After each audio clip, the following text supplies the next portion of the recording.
That's how I think about it with Amorim. It's like I fully back him, but I'm like, some of the decision making he's doing, right? I don't know, man. I don't know if he's just nervous, it's calculated, or he's just taking a piss, bro. Like, man, just like because he's talked about not being asked about being sacked, and he's not asked about this, and I don't know if he thinks that we're mugs and the fan base don't know anything, and he thinks that fan base are 30, we're 30, we're not winning no title, we're not doing nothing. He thinks that we haven't got them standards still there, and it's a free pass to the end of the season. I personally don't think there's ever a free pass at Man United. Never.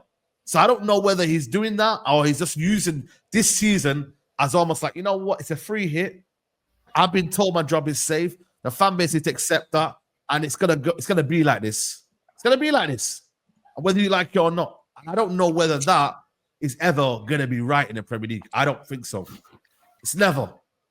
You see what I'm trying to say? So that's where my kind of head is at. Like, he's got the right ideas, but it's like yesterday, the Crystal Palace game where he played Manu up front. That's what he did. He literally put Bruno in the 10. He put Xerxes up front. You know, he put Lenny Yoro when he was playing better in the left. He put Garnacho. He switched him to the left when he was playing better on the right. Ish. Not saying he was amazing, but he was a bit more kind of what he wanted to do. Not all of that, and I'm like, what are you trying to experiment, bro? We can't win back-to-back games, man. That's a L. That's a red flag for me. How can we not win back-to-back games? Is it like what is it? Like what is it that we're not seeing that you can't win back-to-back games? Every other club can do it. You know what I mean? All season. Are you mad? It's mad. Are you actually mad though? So man are talking about him like he just got here, bro. Bro, you know them ones. You see when Musa had to break it down. Man are talking about him like he just got here. This brother's been here, for over 30 games, blood. Like this, bro. He's had a full season, near enough in terms of games. Just if you take out a cup games, 38 Premier League, 38 game season, bro. The Bears had 38 games, surely, or near enough. Like, brother, he's been here for the whole season. He's been here for the whole season, bro. Man are gonna like, man just landed, fam. Like, this is what's crazy to me right now. Like, it's bonkers when you're seeing what man is doing. I don't think there's a club on the planet with his record that he survives at, bro. You don't survive at Everton with these numbers. Do you know what I mean? Like, bro, like his numbers are looking like Rude's at Leicester, and we expect Rude to be in the Championship if he's still here at the end of the season. He could get sacked this season. Facts. If Amorim would have found us anywhere near the bottom 4, we would be out of this league right now. Brother, this is the thing, bro, man. I don't know. Yeah, but I swear when Amorim came in, though, everyone was talking about him obviously inheriting a good squad. That's one thing that I remember. Everyone was talking about him inheriting a good squad. You see what I saw yesterday, You see with players like Garnacho, it's just like it's like clockwork with him in terms of you know what he's gonna do. How's the man receiving the ball? He's got about 5-6 players in front of him, and he's trying to shoot in a crowd, bro. And he does it consistently. You see Dorgu screaming the overlap, bro. And instead, a man's cutting in and he's trying to bang it off. Like, these types of players, bro, they need to get the out of my club, bro. The fact that obviously Amorim came in here and he dropped players like Rashford, Anthony, all of these type of players that cool, they weren't consistent and whatever, but they still got some sort of imagination with the football, bro. Garnacho, bro, you can't see what a man's trying to do on the ball. Do you get what I'm saying? And he was our only attacking outlet. Every time we was flying forward, the ball was going to him, but he was creating nothing, bro. Do you get it? No. Poor game. And do you know what's mad? I need to stop watching football matches with these commentators, bro. Car, you see what these men are saying on the pitch? They're trying, they're doing well. He's getting on the ball. He's a threat. A threat for what, bro? A threat for what? These are the same types of players that are putting up 3 averages of 3-4 stars out of 10 a game, and you're saying a man's trying just because he's running at players, bro. A man has no creativity or nothing. The team's shot. Again, players like Bruno, you're meant to step up. You're meant to step up, control the game, bro. Stop doing the chaotic thing when the ball's coming to you. You're trying to play it first time. Control the game. Nottingham were playing with 11 men behind the ball for the full 90 minutes. Bro, control the game. Some sort of composure and authority on the game. But I don't see none of that, bro. And what You think 2 years ago, I could ever imagine Anthony Elanga dashing 80 yards on the ball and then burying us, bro? Come on, man. Come on, man. Oh, you're not lying. You're not lying. The Elanga thing yesterday was like, bro, it's almost written that your ex-player bags against you. Like, it always happens, bro. Like, do you know what I mean? And obviously, it was personal for Elanga because he didn't like Ten Hag at all. And he didn't like Ten Hag, bro. That's what I was going to say. He didn't like Ten Hag. Done dirty by the club. He was going to celebrate, and he just said, and then he said, you know what? Let me ease. You know what? What I didn't like, is like me and Said were talking about it. Remember the Oli red card that he got when he ran man down? Yeah, like man stole a handbag, and bro, he took the red card and walked off, bro. Garnacho has to absolutely clean Elanga out, you know, like he has to, because he gets there early enough, but he tries to win the ball instead of thinking, yo, my team are in danger here. Take a yellow card for the team, bro. Bro, you shouldn't even be thinking about winning the ball in them situations. If you need to hold his shirt and wrestle him to the floor, then you wrestle him to the floor and you take the yellow card. You do not. But that wasn't gonna happen. No, because he thinks about himself, and this is my main issue with him. Because you know what it is, yeah. You can be a subpar footballer, that's fine. But ultimately, yeah, you play for Manchester United Football Club. Yeah, the club and the team have to be your first priority. If you do not take that yellow card there, you're not thinking about the football team. You're not, because it's clear danger. Mazraoui side on, he's jockeying, he's slowing the man down like what he's supposed to do. And there was a man over there. You have to see the danger and you have to think, yo, I have to protect my team. I have to take this yellow card. Like, there should be no hesitation. You take the yellow card. Listen, I'll go and take the yellow out the ref's pocket and give it to myself, bro.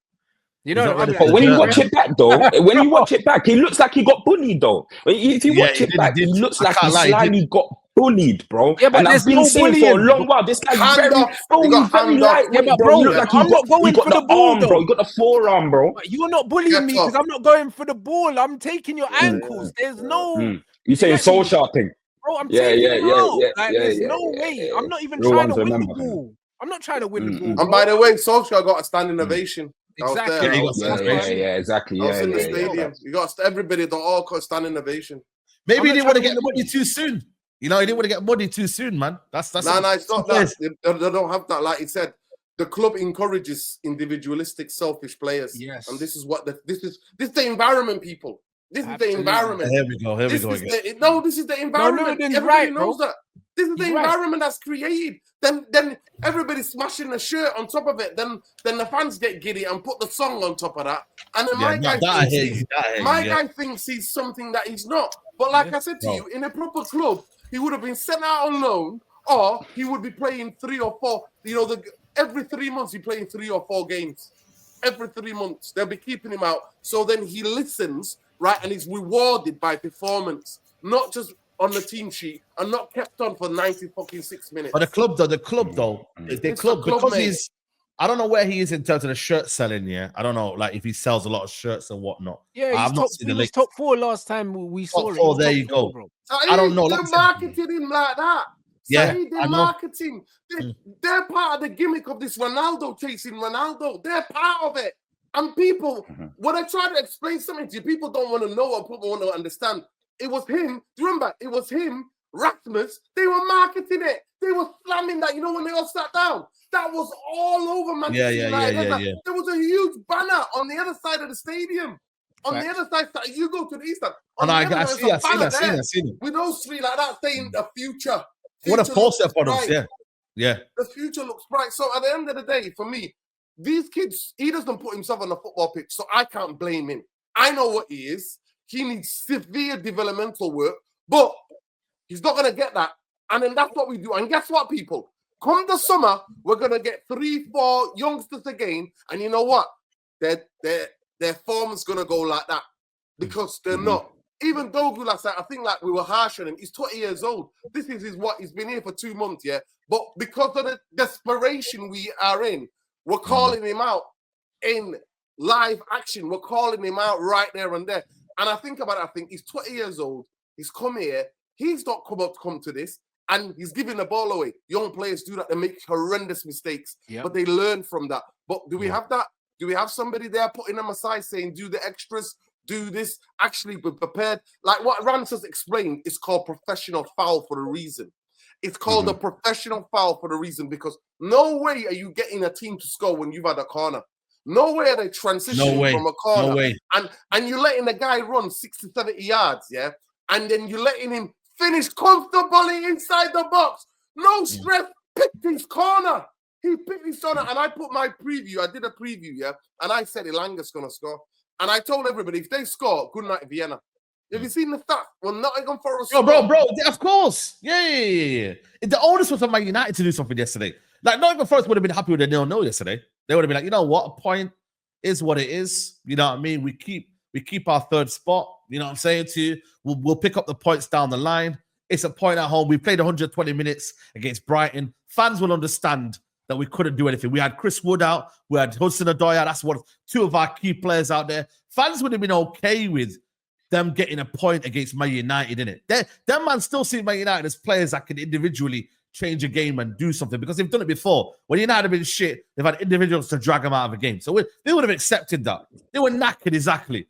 They would have accepted that. Man United, I'm sorry, you can accept, yeah.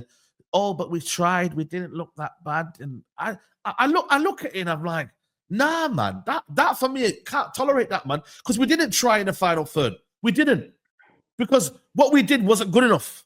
It wasn't, bro. Players were making the wrong decisions. Players weren't doing their jobs. We weren't progressing the ball quick enough. We weren't dangerous in the final third. We weren't making the right passes when we needed to. We weren't doing them things. And the manager made the wrong substitutions. He made the wrong personnel play in certain areas. That combination altogether was wrong. And for me, it's like, I can't just keep saying, you know what, next game. You can't just keep brushing it under the carpet because I keep seeing the same mistakes happening every single time. Yesterday was the biggest red flag for me for Amorim because earlier on in the season, Amorim was talking about he has a type of way that he plays the game and he will not change it for anyone. You see, when I saw Maguire running up front as a number 9, that was changing what flipping Amorim was about. Amorim's game is not to bring on a defender in the last couple of minutes to win the game with any type of long ball header. That's not his game because he was talking about the players got to stick to the game, believe in the process, opportunities will come, we'll score goals. The minute he flang on my man like it was some like Champions League final, bro, I said red flag. He's flipped. He's slipped already because when they asked him, were you bringing on my man? He was like, to get a goal. When you're in the box, you're a striker. Maguire's good at score. Brother, when did that become your game? What happened to sticking to your principles of how you want to play the game and how you see the game? When did you ever start seeing the game like that?